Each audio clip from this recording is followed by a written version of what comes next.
There are miracles that happen in hospitals, witnessed by doctors and families. And then there are miracles that happen on stage, witnessed by the world. Simon Cowell had judged talent for 2 decades, but nothing in his experience could have prepared him for the 12-year-old boy who walked onto the Got Talent stage that evening and rewrote everything anyone thought they knew about the human voice. His name was Jacob Matthews.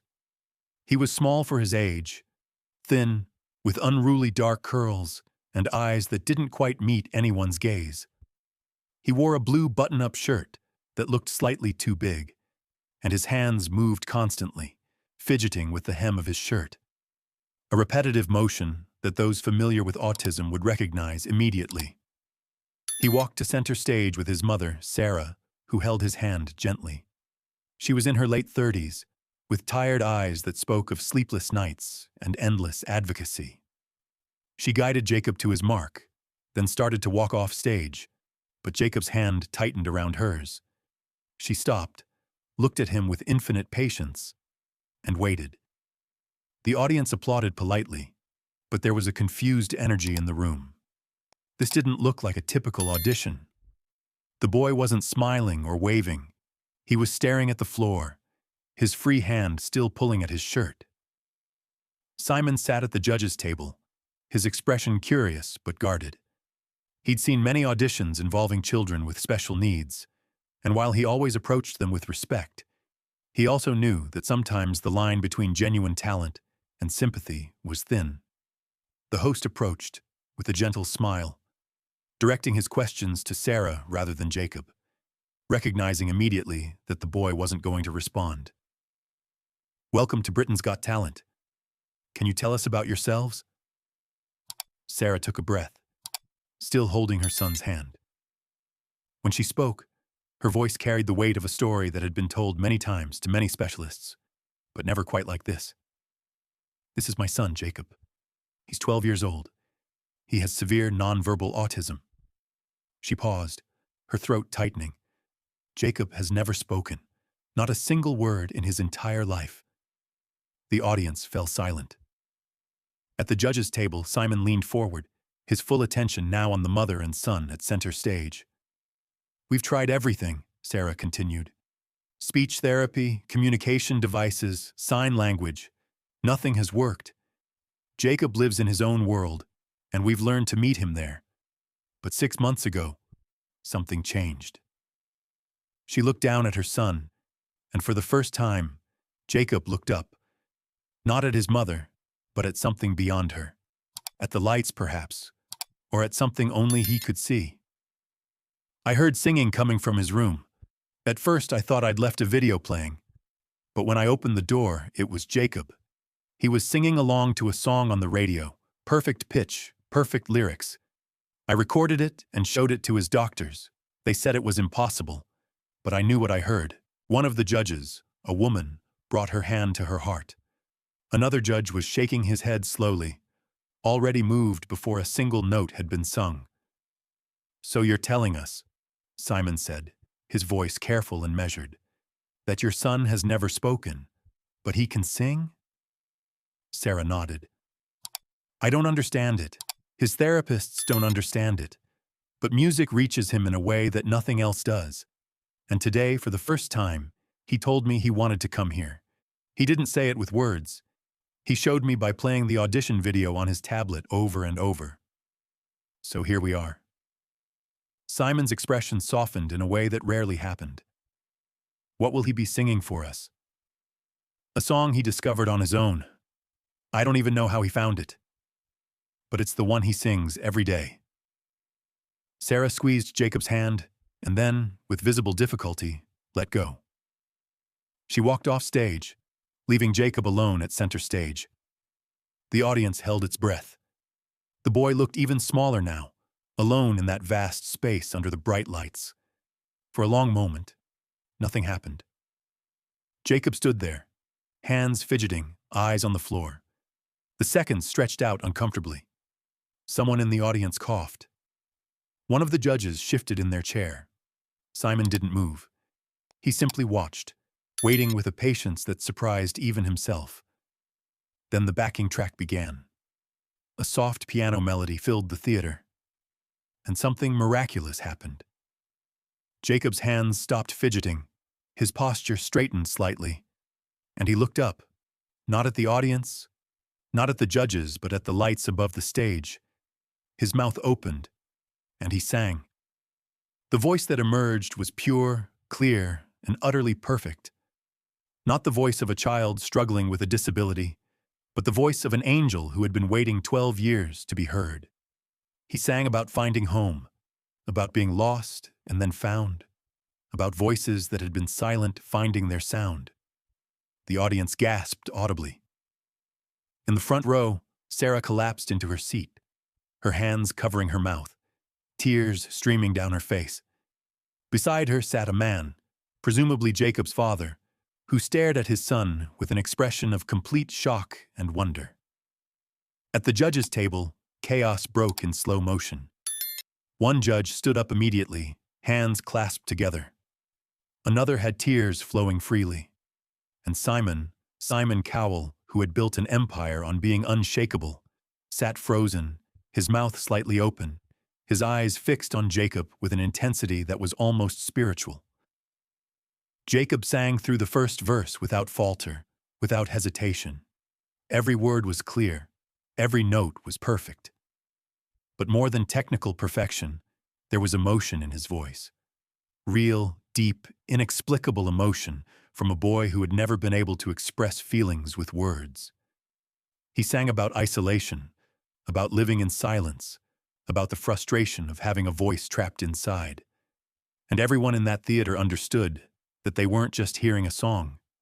They were hearing Jacob's story, told for the first time in the only language that could reach from his world to ours. By the chorus, half the audience was crying. Grown men wiped their eyes. Women clutched their partners. And on stage, Jacob sang with his eyes closed now, completely lost in the music, finally free. Simon stood up. He didn't walk around the judges' table. He ran. His usual composed stride abandoned completely. He reached the stage stairs and climbed them quickly, but once on stage, he slowed. He approached Jacob carefully, as if approaching something sacred that might break. Jacob finished the second verse, and as he moved into the final chorus, Simon stopped a few feet away from him. He didn't interrupt. He didn't speak. He simply stood there, hands clasped in front of him, and listened. When Jacob sang the final note, letting it fade into silence, the theater remained still for a heartbeat. Then the explosion came. 2,000 people rose as one, the applause deafening. But on stage, Simon and Jacob existed in a bubble of stillness. Simon knelt down, bringing himself to Jacob's eye level. The boy still didn't make eye contact, but he was aware of Simon's presence. Simon's voice, when he spoke, was thick with emotion. "Jacob, can you hear me?"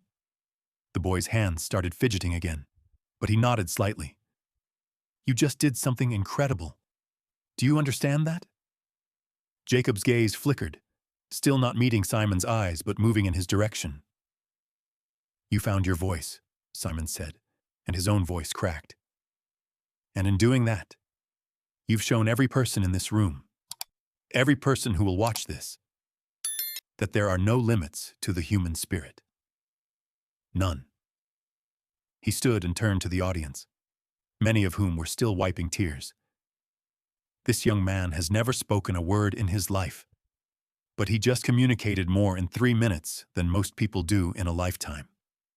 He walked to the judges' table, and without hesitation, without consulting the other judges, he pressed the golden buzzer. Golden confetti exploded.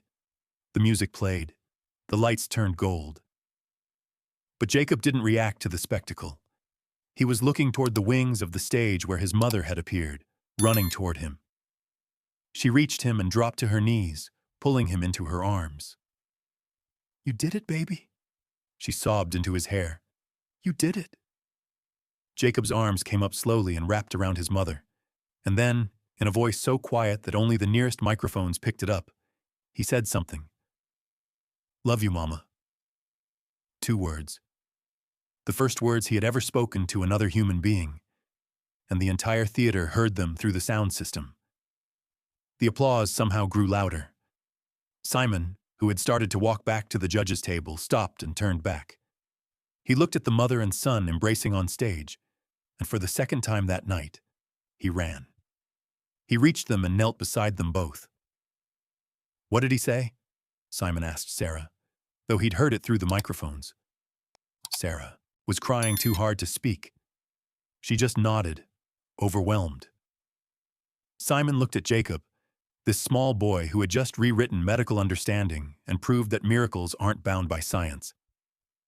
"Jacob," Simon said, "will you sing for me again sometime?" Jacob didn't respond verbally, but he looked at Simon, really looked at him, and nodded once.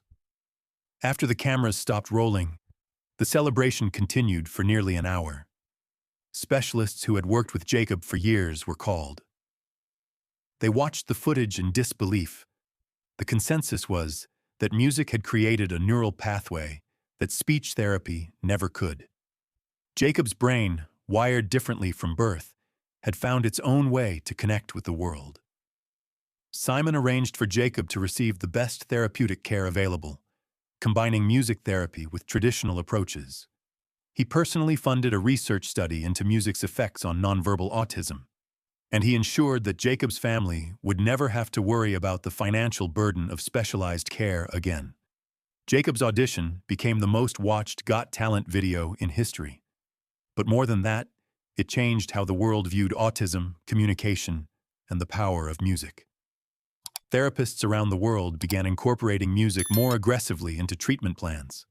Parents of nonverbal children found new hope. 3 months after his audition, Jacob spoke his third word, then his fourth. Then, slowly but steadily, more. He would never be fully verbal in the traditional sense, but music had unlocked something that had been trapped inside him his entire life. He performed in the live shows, and each time he sang, the audience's reaction was the same: reverence, wonder, the recognition that they were witnessing something beyond entertainment. Years later, Jacob would record an album. The proceeds went to autism research and music therapy programs, and on the dedication page, in letters carefully traced by a boy who had learned to communicate through song before he learned to write, were 3 words. For Simon, thank you. Because that night on the Got Talent stage, Jacob Matthews didn't just find his voice. He proved that every person, regardless of how they're wired, regardless of what limitations the world sees, has something beautiful inside them waiting to be expressed. Sometimes it takes 12 years. Sometimes it takes the right song. But it's always there. And Simon Cowell, who had spent 20 years judging voices, learned that the most powerful voice is the one that was never supposed to exist. That's not television. That's a miracle. And sometimes, just sometimes, the cameras are in the right place at the right time to capture lightning in a bottle and change the world.